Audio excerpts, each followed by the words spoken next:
নবী পাককে কিভাবে মুহাব্বত করেছেন দেখেন। আল্লাহ নবীর এক সাহাবী যখন ইসলামের প্রথম সময় ছিল, জুলুম অত্যাচার চরম হয়েছে সাহাবা হুজুরদের উপরে। আজ আমরা তো সহজে মুসলমান। তরুণেরা জন্ম নিয়েই দেখছি মসজিদ রাস্তার ধারে, মহল্লা গ্রামে তো মসজিদ, এদিকে মসজিদ ওদিকে মসজিদ, চারিদিকে মসজিদ আর ফুরফুরা শরীফের মানুষ। এখানে তো দিনের মেসেজ চতুর্দিকে চলছে, জলসারও শেষ নাই, কন্টিনিউ জলসা হতে লেগেছে। কিন্তু এত সহজে তোমার ফুরফুরা শরীফে, তোমার এলাকায় এত সহজে দাঁড়িয়ে টুপি মসজিদ মাদ্রাসা নেই গো। কিন্তু আমরা সহজে পেয়েছি বলে এর উপরে আমাদের গুরুত্ব নাই। কিন্তু আমার রাসূলুল্লাহ যখন দিনের প্রথম সময় দিয়ে দাওয়াত দিতে শুরু করলে, ওই সময় আমার রাসূলুল্লাহর হাতে হাত যারা দিয়েছে তাদের উপরে কত জুলুম হয়েছে। সাহাবা হুজুরদিওকে নিয়ে গিয়ে মরুভূমির গরম পানির উপরে চিৎ করে শুইয়ে দিয়ে তাদের বুকের উপরে ভারী পাথর চাপিয়ে দিয়ে বলেছে, মুহাম্মদ রাসূলুল্লাহকে ছেড়ে দাও। আজকে যেমন আমার দেশে অনেক জায়গায় সোশ্যাল মিডিয়ায় দেখেছেন কি জানি না, ইসলামকে ছেড়ে দিবার মেসেজ দেওয়া হচ্ছে, ইসলাম ছেড়ে দাও আসতে গেলে, বলছে না? এটা এখন সোশ্যাল মিডিয়ায় আসছে। আমাদের গাফলতের জন্য সামনাসামনি আসবে। আমি অন্যজনদের দোষ দেবো না, সব দোষ আমাদের। আমাদের দোষী আজকে সব ক্ষতির মাস্টার মাইন্ড আমরা।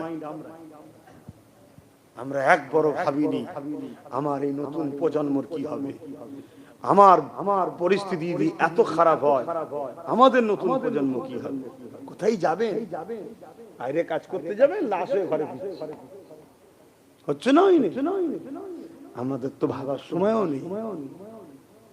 আমরা সামনে খাবার পেয়ে গেলে লোভ সামলাতে পারি না। কিসের এটা? সদকা না কি? ও দেখা দেখি নেই, হাত ধোয়া পরে হবে, আগে খেয়ে। এই তো অবস্থা আমাদের। আমি আমাদের বলছি,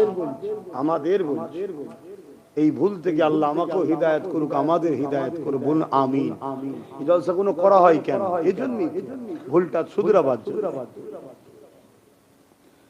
ভাইরা, নওজোয়ান তরুণেরা, আল্লাহ নবী সাহাবা হুজুরদের উপরে কত জুলুম হয়েছে। ওই সাহাবা হুজুরদের মধ্যে থেকে এক সাহাবী হুজুরের নাম বলি, যিনার নাম হলো হযরত খাব্বাব রাদিয়াল্লাহু তাআলা। তিনি ইসলামের প্রথম দিকে ঈমানের কালেমা পড়েছিলেন।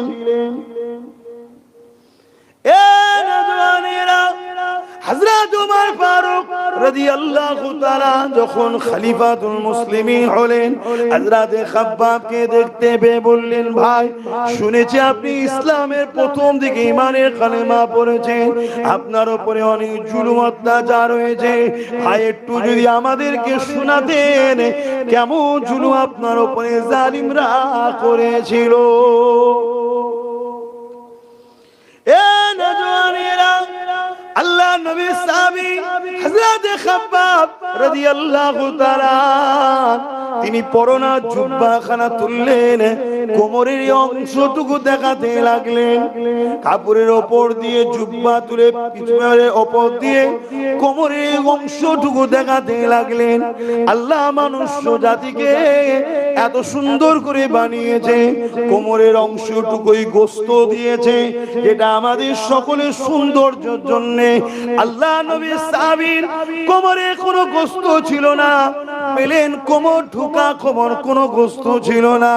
এই দৃশ্যখানা দেখে হযরত ওমর ফারুক আল্লাহু আকবার বলে চিৎকার দিয়ে বললেন, ভাই আল্লাহর জমিনে এরকম কোমর কারো হয় আমি ওমর কখনো ভাবিনি, দেখিনি। ওই সময় খাব্বাব হুজুর বলেছিলেন, ভাই ওমর আমাকে আল্লাহ কোমরে সুন্দর গোস্ত দিয়ে বানিয়েছিল, কিন্তু আমি আল্লাহকে আল্লাহ বলার জন্য, নবীকে নবী বলে মেনে নিয়ে সত্য গুরুত্ব নাই মানবতা ইনসাফের দিকে আসার জন্য তৎকালীন জালিম আবু জিল উতবা সাইবা অত্যাচারীরা আমি খাব্বাবকে ধরে নিয়ে গিয়ে বলেছিল, এ খাব্বাব আল্লাহ ও রাসূলকে ছেড়ে দাও। আমি খাব্বাব বলেছিলাম আমি জীবন দিতে পছন্দ করি, আল্লাহ ও রাসূলকে ছাড়ব না।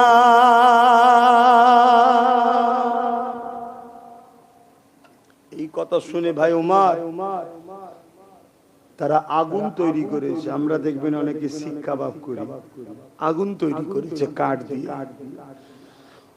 ওই আগুন তৈরি করে ওই আগুনের উপরে আমাকে বসিয়ে দিয়েছে। ভাবছেন বলেন, ভাবছেন আমরা তো দুনিয়ায় সামান্য লোভের জন্য দিনের সওদা করা শুরু করে দিয়েছি, আগুনের উপরে বসিয়ে দিয়েছি। গোস্ত থেকে এক ধরনের রস পানি বাহির হয়, আমার কোমরের এই গোস্ত আগুনে পুড়ছে, তা থেকে এই পানি রস বাহির হয়ে আগুন বন্ধ হয়ে গেছে। আবার আমাকে সরিয়ে আগুন ধরিয়েছে, আবার বসিয়েছে, আবার আগুন বন্ধ হচ্ছে। এভাবে আমার কোমরের গোস্ত গুলো আগুনে পুড়ে পুড়ে পুড়ে পুড়ে খেয়ে নিয়েছে। ভাই ওমর আমার হাড় পুরা শুরু হয়েছে। এরপরও ভাই আল্লাহ শুকরিয়া, আল্লাহর শুকরিয়া যে তারা আমার ঈমানকে কেড়ে নিতে পারেনি। জোরে বলুন সুবহানাল্লাহ। আরো